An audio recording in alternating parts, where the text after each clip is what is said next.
প্রিয় ছাত্রছাত্রীরা, educare study centre চ্যানেলে তোমাদের স্বাগত। আজ আলোচনা করব উচ্চ মাধ্যমিক চতুর্থ সেমিস্টারের ছাত্রছাত্রীদের জন্য ভূগোল সাবজেক্টের অধ্যায় ভিত্তিক সবথেকে নিখুঁত অর্থাৎ বেস্ট সাজেশন নিয়ে। আমি তোমাদের জন্য অধ্যায় ভিত্তিক 3 এবং 5 মার্কের সবথেকে নিখুঁত অর্থাৎ যে প্রশ্নগুলি উচ্চ মাধ্যমিক চতুর্থ সেমিস্টার 2026 সালের ফাইনাল পরীক্ষায় আসতে পারে এমন প্রশ্নই দিয়েছি। তাই ভূগোল সাবজেক্টে 35-এ 35 পেতে চাইলে এই ভিডিওটি তোমার কাছে ব্রহ্মাস্ত্র। তাই ভিডিওটি প্রথম থেকে শেষ পর্যন্ত দেখো এবং আলোচিত প্রতিটি প্রশ্ন তোমরা খাতায় লিখে নাও এবং প্রতিটি প্রশ্ন তোমরা মুখস্থ করে নাও, কেননা এই প্রশ্নগুলি থেকে 100% উচ্চ মাধ্যমিক চতুর্থ সেমিস্টার 2026 সালের ফাইনাল পরীক্ষায় আসবেই। তাই কথা না বাড়িয়ে শুরু করছি আজকের আলোচনা। আর হ্যাঁ, চ্যানেলে নতুন হয়ে থাকলে চ্যানেলটিকে সাবস্ক্রাইব করে দেবে এবং ভিডিওটি তোমার বন্ধুদের মধ্যে শেয়ার করে দেবে। উচ্চ মাধ্যমিক চতুর্থ সেমিস্টার 2026 ভূগোল সাজেশন। তোমাদের ভূগোল সাবজেক্টে মোট 3টে ইউনিট রয়েছে। Unit 1 fundamentals of physical geography অর্থাৎ প্রাকৃতিক ভূগোল। প্রাকৃতিক ভূগোল থেকে 2 মার্কের 2টি প্রশ্ন থাকবে, 3 মার্কের 2টি প্রশ্ন থাকবে এবং 5 মার্কের 1টি প্রশ্ন থাকবে। টোটাল 15 নাম্বার থাকবে প্রাকৃতিক ভূগোল থেকে। Next unit 2 fundamentals of human geography অর্থাৎ মানবীয় ভূগোল। এই মানবীয় ভূগোল থেকে 2 মার্কের 2টি প্রশ্ন, 3 মার্কের 2টি প্রশ্ন, কোনো 5 মার্কের প্রশ্ন থাকবে না। এবং তোমাদের last unit 3 geography of India অর্থাৎ ভারতীয় ভূগোল। এই ইউনিট থেকে 2 মার্কের 2টি প্রশ্ন, 3 মার্কের 2টি প্রশ্ন, কোনো 5 মার্কের প্রশ্ন থাকবে না। অর্থাৎ শুধুমাত্র প্রাকৃতিক ভূগোল থেকে তোমাদের 5 মার্কের প্রশ্ন থাকবে এবং মানবীয় ভূগোল ও ভারতীয় ভূগোল থেকে 3 মার্কের প্রশ্ন থাকবে। আমি তোমাদের জন্য অধ্যায় ভিত্তিক এমন গুরুত্বপূর্ণ প্রশ্ন দেব যে প্রশ্নগুলি উচ্চ মাধ্যমিক চতুর্থ সেমিস্টার 2026 সালের ফাইনাল পরীক্ষায় 100% কমন পাবেই।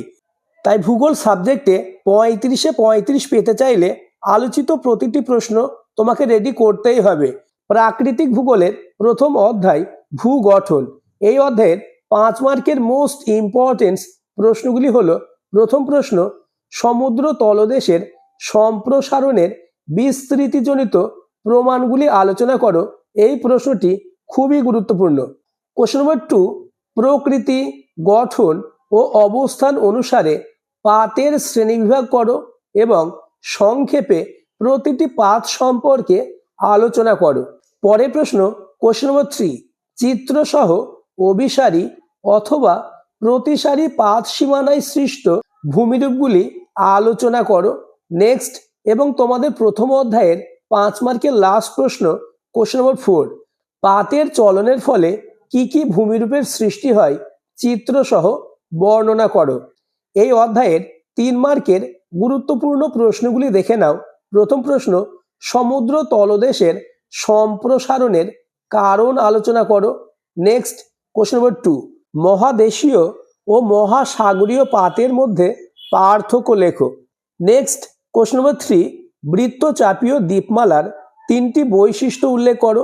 পরের প্রশ্ন, কোশ্চেন নম্বর 4, ত্রিপাত সীমানার 3 প্রকার পাত সীমান্তের পরিচয় দাও। এবং এই অধ্যায়ের 3 মার্কের লাস্ট প্রশ্ন, কোশ্চেন নম্বর 5, অভিসারী পাত সীমান্তকে বিনাশকারী পাত সীমান্ত বলা হয় কেন। আমি তোমাদের জন্য হাতে গোনা মাত্র কয়েকটি করে সব থেকে বাছাই করা অর্থাৎ গুরুত্বপূর্ণ প্রশ্নই দিয়েছি। তাই আলোচিত প্রতিটি প্রশ্ন তোমাকে মুখস্থ করতেই হবে। দ্বিতীয় অধ্যায় ভূমিরূপ গঠনকারী প্রক্রিয়া। এই অধ্যায়ের 5 মার্কের প্রশ্নগুলি হলো: প্রথম প্রশ্ন, নদী অথবা বায়ুর ক্ষয়কার্যের ফলে গড়ে ওঠা যে কোনো 5টি প্রধান ভূমিরূপের সচিত্র বিবরণ দাও। পরের প্রশ্ন, কোশ্চেন নম্বর 2, সমুদ্র তরঙ্গের ক্ষয়কার্যের এবং সঞ্চয় কার্যের ফলে গড়ে ওঠা যে কোনো 5টি ভূমিরূপের সচিত্র বিবরণ দাও। তবে তোমাদের জন্য সমুদ্র তরঙ্গের ক্ষয়কার্যের ফলে গড়ে ওঠা চিত্র সম্পর্কে আসার সম্ভাবনা কার্যত নিশ্চিত। নেক্সট কোশ্চেন নম্বর 3, মরু অঞ্চলে বায়ু ও জলপ্রবাহের মিলিত সঞ্চয় কাজে গড়ে ওঠা যে কোনো 5টি ভূমিরূপের সচিত্র বিবরণ দাও। নেক্সট এবং 5 মার্কের লাস্ট প্রশ্ন, হিমবাহ ও জলধারা মিলিত সঞ্চয় কাজে গড়ে ওঠা যে কোনো 5টি ভূমিরূপের সচিত্র বিবরণ দাও। এবার আলোচনা করব দ্বিতীয় অধ্যায়ের 3 মার্কের প্রশ্ন। প্রথম প্রশ্ন, নদীর মোহনায় বদ্বীপ গড়ে ওঠার অনুকূল পরিবেশগুলি লেখো। তটভূমি কাকে বলে? বিভিন্ন প্রকার তটভূমির পরিচয় দাও। কোশ্চেন নম্বর 3, পুরো দেশীয় বাঁধ কিভাবে গড়ে ওঠে? নেক্সট কোশ্চেন নম্বর 4, প্রবাল বলয় বা অ্যাটল সম্পর্কে সংক্ষিপ্ত আলোচনা করো। পরের প্রশ্ন, মরুভূমি অঞ্চলে বায়ুর কাজ প্রাধান্য পায়, কারণ ব্যাখ্যা করো। নেক্সট এবং এই অধ্যায়ের 3 মার্কের লাস্ট প্রশ্ন, কোশ্চেন নম্বর 6, পার্থক্য লেখো। অনুপ্রস্থ তরঙ্গ ও অনুদৈর্ঘ্য তরঙ্গ, গঠনকারী তরঙ্গ ও বিনাশকারী তরঙ্গ এবং শিব বালিয়ারি ও বারখান, এই 3টে পার্থক্য মোস্ট ইম্পর্টেন্স। তৃতীয় অধ্যায় অর্থাৎ ক্ষয়চক্র, এই অধ্যায় থেকে একটি 5 মার্কের প্রশ্ন 100% আসবেই। প্রথম প্রশ্ন, উইলিয়াম মরিস ডেভিস বর্ণিত ক্ষয়চক্রের বিভিন্ন পর্যায়গুলি উপযুক্ত চিত্রসহ আলোচনা করো। এই প্রশ্নটি উচ্চ মাধ্যমিক 4র্থ সেমিস্টার 2026 সালের ফাইনাল পরীক্ষায় 100% কমন আসবেই, তাই প্রশ্নটি তোমরা খুব ভালোভাবে রেডি করবে। প্রশ্নটা অন্যভাবেও আসতে পারে, যেমন একটি ভূমিভাগের একটি নির্দিষ্ট জীবন ইতিহাস আছে। উইলিয়াম মরিস ডেভিস এর এই উক্তিটির তাৎপর্য সংক্ষেপে বিশ্লেষণ করো। এছাড়া এই অধ্যায় থেকে আরও একটি গুরুত্বপূর্ণ 5 মার্কের প্রশ্ন আমি দিয়েছি, যেমন নদীর পুনর্জীবন লাভের সংজ্ঞা দাও। পুনর্জীবন লাভের ফলে সৃষ্ট 5টি ভূমিরূপ চিত্রসহ বিশ্লেষণ করো। তৃতীয় অধ্যায় থেকে মাত্র 2টি 5 মার্কের প্রশ্ন দিয়েছি। এই 2টি প্রশ্নের মধ্যে যে কোনো একটি প্রশ্ন 100% তোমাদের পরীক্ষায় আসবেই। নেক্সট 3 মার্কের কোশ্চেন। প্রথম প্রশ্ন, ডেভিসের ত্রয়ী কি? অথবা প্রশ্নটি এভাবেও আসতে পারে, ক্ষয়চক্রের নিয়ন্ত্রক বলতে কি বোঝো? পরের প্রশ্ন, ডেভিসের ক্ষয়চক্রের পূর্ব শর্তগুলি লেখো। নেক্সট কোশ্চেন নম্বর 3, পেডিমেন্ট অথবা বাজাদা বলতে কি বোঝো? এগুলি কিভাবে গড়ে ওঠে? কোশ্চেন নম্বর 4, স্বাভাবিক ক্ষয়চক্র ও মরু ক্ষয়চক্রের মধ্যে পার্থক্য লেখো। নেক্সট কোশ্চেন নম্বর 5, ভূমিরূপের পুনর্জীবন লাভের কারণগুলি ব্যাখ্যা করো। চতুর্থ অধ্যায় অর্থাৎ বায়ুমণ্ডল, এই অধ্যায়ে 5 মার্কের প্রশ্নগুলি দেখে নাও। প্রথম প্রশ্ন, ক্রান্তীয় ঘূর্ণবাতের উৎপত্তি থেকে বিনাশের বিভিন্ন পর্যায়গুলি চিত্রসহ বর্ণনা করো। এই প্রশ্নটিও খুবই গুরুত্বপূর্ণ। কোশ্চেন নম্বর 2, নাতিশীতোষ্ণ ঘূর্ণবাতের উৎপত্তি বা জীবনচক্র চিত্রসহ বিশ্লেষণ করো। এই 2টি প্রশ্নের মধ্যে যে কোনো একটি প্রশ্ন আসার সম্ভাবনা কার্যত নিশ্চিত। নেক্সট কোশ্চেন নম্বর 3, সমালোচনা সহ সংক্ষেপে কোপেনের জলবায়ুর শ্রেণীবিভাগটি সম্পর্কে লেখো। পরের প্রশ্ন, জলবায়ু পরিবর্তনের 3টে প্রধান কারণ যুক্তিসহ ব্যাখ্যা করো। নেক্সট কোশ্চেন নম্বর 5, ওজোন স্তর বিনাশের প্রভাবগুলি লেখো।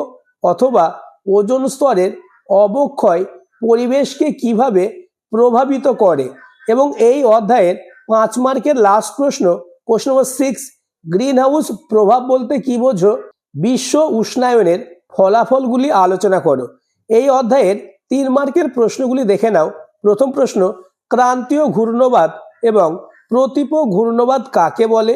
এদের বৈশিষ্ট্যগুলি লেখো। নেক্সট কোশ্চেন নম্বর 2, ক্রান্তীয় ঘূর্ণবাত এবং নাতিশীতোষ্ণ ঘূর্ণবাতের মধ্যে পার্থক্য লেখো। এবং এই অধ্যায়ের 3 মার্কের লাস্ট প্রশ্ন, উষ্ণ সীমান্ত ও শীতল সীমান্ত এবং ঘূর্ণবাত ও প্রতীপ ঘূর্ণবাতের মধ্যে পার্থক্য লেখো। আলোচিত প্রশ্নগুলির মধ্যে কতগুলি প্রশ্ন তোমার রেডি আছে তা আমাকে কমেন্টে জানাবে। আর চ্যানেলে নতুন হয়ে থাকলে চ্যানেলটিকে সাবস্ক্রাইব করে দেবে এবং ভিডিওটি তোমার বন্ধুদের মধ্যে শেয়ার করে দেবে। পঞ্চম অধ্যায় অর্থাৎ বায়ুমণ্ডল। এই অধ্যায়ে 5 মার্কের গুরুত্বপূর্ণ প্রশ্নগুলি হলো: নাম্বার 1, সমুদ্র স্রোত সৃষ্টির কারণ আলোচনা করো, অথবা সমুদ্র স্রোত সৃষ্টির ক্ষেত্রে প্রভাব বিস্তারকারী প্রধান 3টি নিয়ন্ত্রক কি কি। নেক্সট কোশ্চেন নম্বর 2, চিত্রসহ উত্তর আটলান্টিক মহাসাগরের প্রধান স্রোতগুলি আলোচনা করো। এই প্রশ্নটিও খুবই গুরুত্বপূর্ণ। এছাড়া তোমরা ভারত ও প্রশান্ত মহাসাগরের উষ্ণ ও শীতল স্রোত সম্পর্কে একটু দেখে যাবে। পরের প্রশ্ন, পৃথিবীব্যাপী সমুদ্র স্রোতের প্রভাব আলোচনা করো। এই অধ্যায় থেকে মাত্র 3টে 5 মার্কের প্রশ্ন দিয়েছি। নেক্সট 3 মার্কের কোশ্চেন। প্রথম প্রশ্ন, টিকা লেখো হিমপ্রাচীর, শৈবাল সাগর এবং grand bank. Next question number 2, সমুদ্র স্রোত কিভাবে উপকূলীয় জলবায়ুকে প্রভাবিত করো। এবং এই অধ্যায়ের 3 মার্কের লাস্ট প্রশ্ন, নিউ ফাউন্ডল্যান্ড উপকূলে ঘন কুয়াশা ও ঝড়ঝঞ্ঝার সৃষ্টি হয়, কারণ ব্যাখ্যা করো। নেক্সট তোমাদের প্রাকৃতিক ভূগোলের লাস্ট অধ্যায়, ষষ্ঠ অধ্যায় অর্থাৎ জীব বৈচিত্র্য। এই অধ্যায়ের 5 মার্কের প্রশ্নগুলি দেখে নাও। প্রথম প্রশ্ন, জীব বৈচিত্র্য বিনাশের বা অবলুপ্তির কারণ আলোচনা করো। নেক্সট কোশ্চেন নম্বর 2, সংক্ষেপে জীব বৈচিত্র্যের গুরুত্ব লেখো। কোশ্চেন নম্বর 3, জীব বৈচিত্র্যের প্রজাতিগত ও জিনগত বৈচিত্র্য সম্বন্ধে আলোচনা করো। পরের প্রশ্ন এবং এই অধ্যায়ের 5 মার্কের লাস্ট প্রশ্ন, ইন সিটু ও এক্স সিটু সংরক্ষণ বলতে কি বোঝো, এদের মধ্যে পার্থক্য আলোচনা করো। এই অধ্যায়ের গুরুত্বপূর্ণ 3 মার্কের প্রশ্নগুলি হলো: প্রথম প্রশ্ন, জীব বৈচিত্র্যের উষ্মা কেন্দ্র বলতে কি বোঝো। জীব বৈচিত্র্যের উষ্মা কেন্দ্রের প্রধান বৈশিষ্ট্যগুলি আলোচনা করো। নেক্সট কোশ্চেন নম্বর 2, টিকা লেখো রেড ডেটা বুক।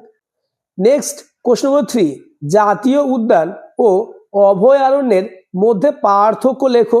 পরের প্রশ্ন এবং এই অধ্যায়ের 3 মার্কের লাস্ট প্রশ্ন, বিপন্ন প্রজাতি বলতে কি বোঝো এবং বায়োস্ফিয়ার রিজার্ভের প্রধান উদ্দেশ্যগুলি আলোচনা করো।